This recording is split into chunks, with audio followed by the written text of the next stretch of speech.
Hello, welcome back to Journey of 64 Squares, and in today's episode, we will continue our series about King and Pawn endgames, and we will learn about pawn breaks in the King and Pawn endgames, and we will use this position as an example to what are the pawn breaks.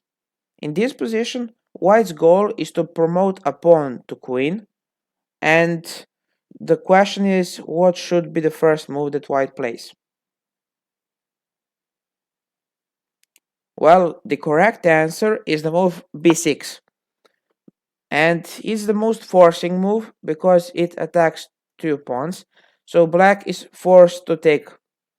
So if black takes with the c pawn, then we play a brilliant move a6, sacrificing another pawn that black has to take, and then we just push c6 and our pawn is unstoppable and we will make a queen. If black takes with the a pawn, now it's very similar. We just go c6, again deflecting the b7 pawn and pushing a6, and again we are making the queen.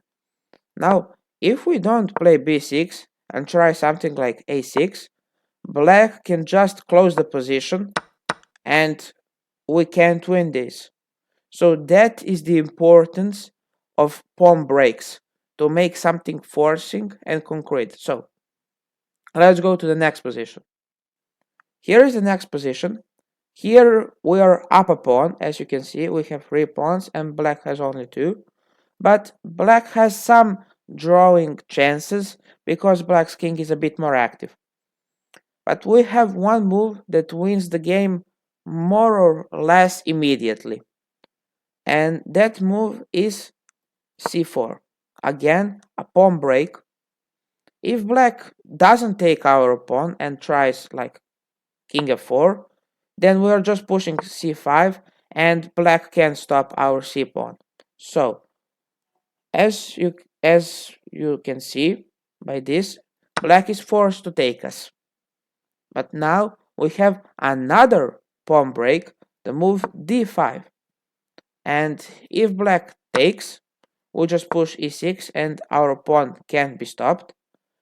And we will just make a queen like this, and black's pawns are stopped. We are making a queen and winning the game. But after d5, black doesn't have to take. Black can go king f5. And now we have to go d6. Because if we take the pawn, black will take here and it's a draw.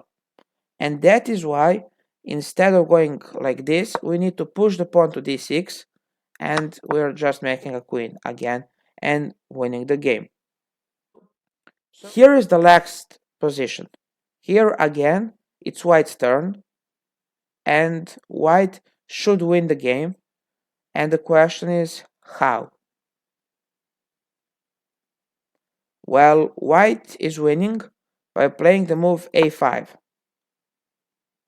The idea of a5 is to attack the b6 pawn and try to destabilize it so that we can push our b pawn. If black takes our pawn, then we just push b6 and black's king is not in time to stop us and we will make a queen and win the game. But after a5, black can try to go like king e6. And now it would be very big blunder to take the pawn on b6 because this is the square of our pawn. And black is able to get in the square, defend his pawn, and it would be a draw because we need to move. And let's say we push b7, black will go here. We can take this pawn, but this is the position that we already looked at in some of our previous videos. So if you want to check it out, feel free to do so. But in this position, after king e6, the winning move is not a takes b6, but the move a6. And the idea of a6 is that now this is the square for our pawn. And black is not in time to stop us, and we will make a queen and win the game. I hope you enjoyed this video and learned something. If you want to learn a bit more about King and Pawn endgames, feel free to look at our previous videos. There will be a playlist on your screen, so you can check it out if you want to learn a bit more. See you. Bye.